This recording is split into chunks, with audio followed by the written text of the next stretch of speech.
So I was reading 1 Samuel, and this is just so crazy to me, okay? And the Philistines stole the Ark of the Covenant, right? Which is obviously the presence of God. But something that crossed my mind, I was like, they stole the Ark of the Covenant, these Philistines, right? And I'm like, they understood the presence of God. They understood the power. Maybe not to a maximum understanding, but they had some reverence on a small scale, because before they stole the Ark of the Covenant, they were coming against Israel. And before they came against Israel, they heard the children of Israel shouting. They were rejoicing, they were loud, and it ran through the whole city.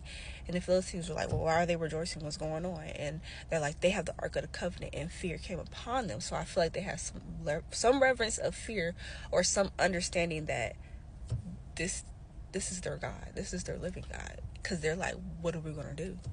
They had some level of doubt that they were going to lose, because they knew that God, Yahweh, is stronger, right? But they still stole it. And usually if someone's your enemy, you want to destroy them, right? So if you know that something is giving them strength, something is giving them power, I would think that they would be inclined to destroy the ark. So that's why I feel like they had some level of reverence to Yahweh, because they didn't destroy it. They didn't desecrate it. They didn't do anything. They didn't harm the Ark of the Covenant.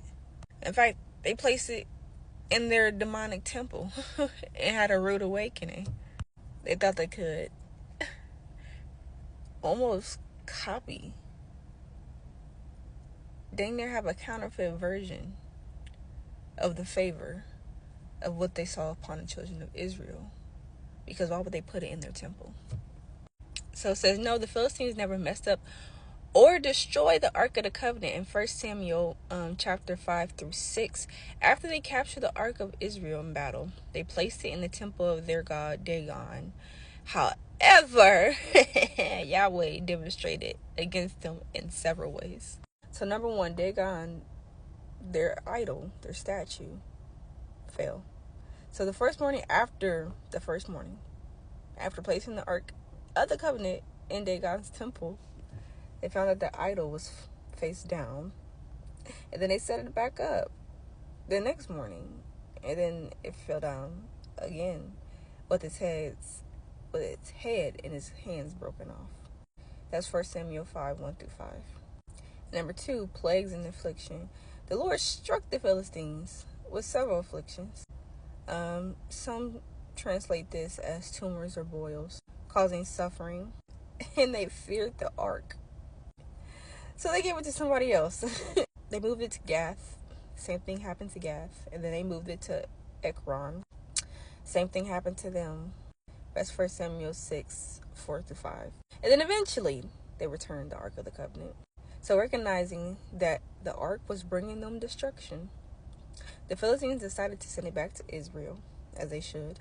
They placed it on a cart with offerings and golden tumors and golden rats as a guilt offering.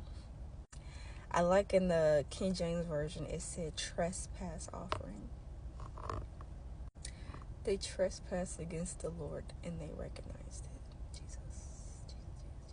So the cart, drawn by 2 cows that had never been yoked, miraculously went straight to Beth and Shemesh, confirming to the Philistines that their troubles were from the Lord. That's 1 Samuel 6, verses 1-12.